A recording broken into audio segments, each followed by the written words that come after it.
Welcome to Thursday Thoughts. I realized I never released my leaderboard for the State of Origin and the Battle of the Brands for the WA Race Week, and it's actually something I want to do for the the world rankings as well, or the world Downwind Foil Leaderboard that I've created as well. Now, there's been lots of discussion on that. There's obviously improvements that I can make, and I've actually assembled a bit of a committee with some guys from Hawaii, some guys from Europe to bounce ideas off and cross check a bunch of things. So that the leaderboard's going to get better, and it was kind of the reason I released it as is was because Northern Beaches 4 race was happening, and now Z race has happened. There's two races that start the 2025 year, and I wanted to release something, get people talking about what this leaderboard could look like, and it created that. And look, it wasn't perfect, but I think it was still better than not releasing it at all.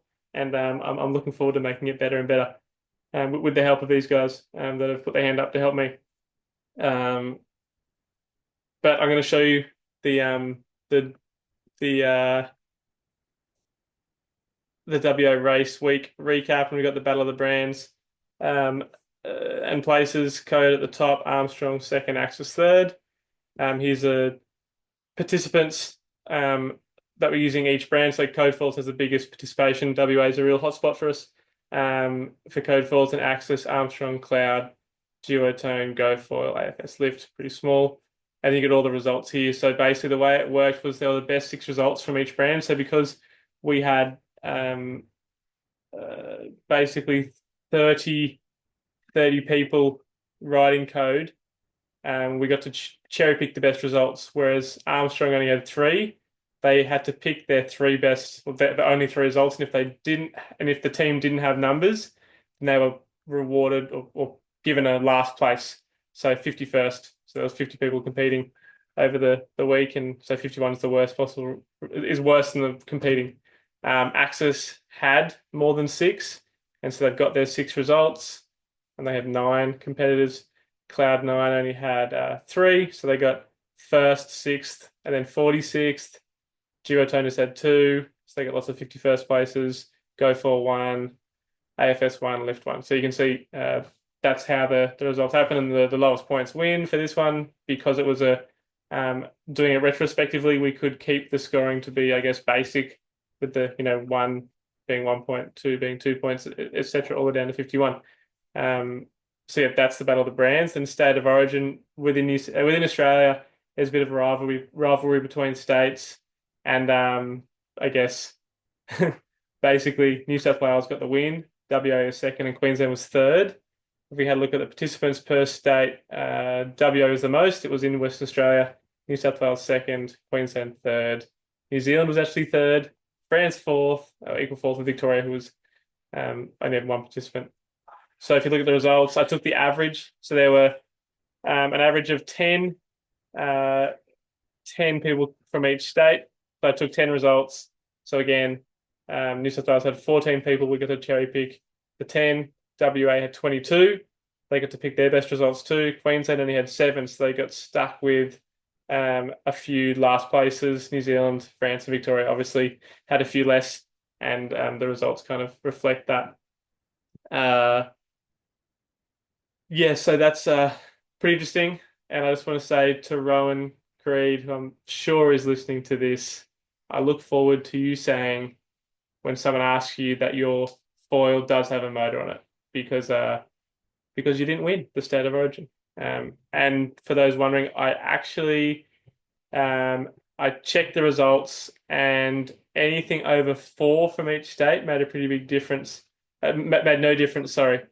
If you only count the top 2, Queensland would have won. But I thought to reflect the total participants and to encourage more people to get involved and join the racing, I thought best to take the average number, and hence New South Wales and WA had an advantage. They could count all their results and carry no last places, like Queensland, New Zealand, France, Victoria had to do. And then you got the results from the week. So and you can sort of rank it. So you can click this to sort of see who was sort of descending order, get the time difference overall, difference to leader, um, rank and kind of all nicely organized and really nice. So you can scroll down and see your name and see where you're placed. Um, so yeah, that's the WA race recap.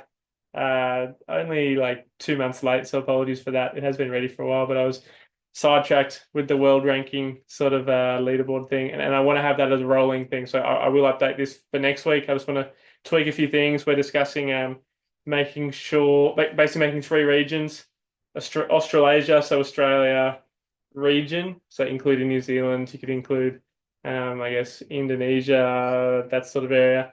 And then we got Europe, so you got France, Spain, shows race in Netherlands. The UK is a hotspot. I think it's going to start to become more and more. And then I've also thrown Guadeloupe Z race into the European one just because French colony, a lot of French participants, European participants. So, and then obviously the USA. So I said Hawaii before, but most of the races are in Hawaii, but Hood River is making a comeback, and I'm sure LA and you know the East Coast are going to have some more races that are growing and becoming more and more. Um, One thing I did want to ask people is Florida Surf Race League. Do you think that counts towards the rankings? Is it a downwind racing or is it just a foil racing ranking? I'm leaning towards making it more downwind, but the lines are certainly getting blurred, especially when you look at the Crozon Foil Fest where it was pretty light. So yeah, interesting to hear your thoughts on that one. But that's my thoughts for this week. Hope you enjoy. And next week, I plan on getting the world rankings closer to being finished. I'm not going to promise anything, but the committee's plan to meet and discuss. So we'll see how we go. Tune in then.